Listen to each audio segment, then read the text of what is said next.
તો ખેડૂત મિત્રો 25 સપ્ટેમ્બરને આજના ખેડૂત સમાચાર.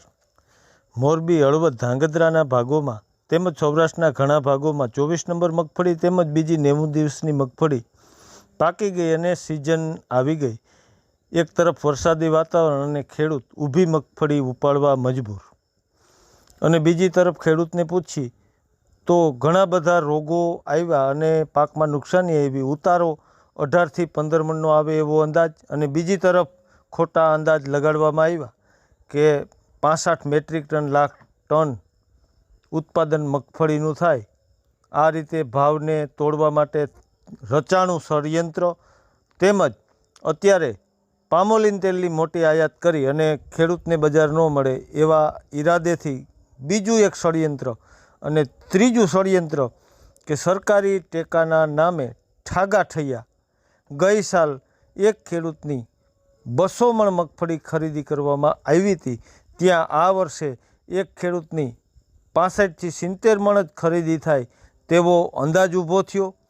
અને ખેડૂતોને મગફળીમાં ભેજ આવે એવા ખોટા બાના દઈ અને 20 કિલોના જ્યાં 1500 આવે એવી સારી મગફળીના અત્યારે 700થી 800 જ બજારમાં ભાવ મળી રહ્યા છે. પણ જે કોઈ એની ખરીદી કરે છો તેની માટે સાવચેતી છે.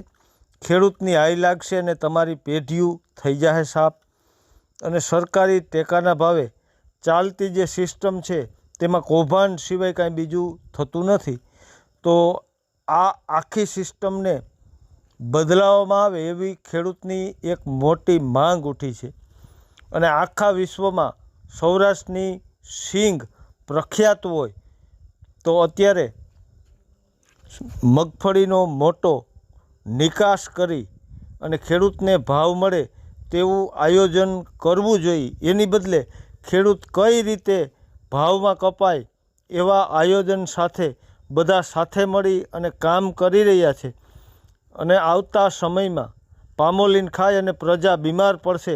ખેડૂતને બચાવો, ખેડૂતને બચાવો, ઉઠી એક મોટી માંગ. કોણ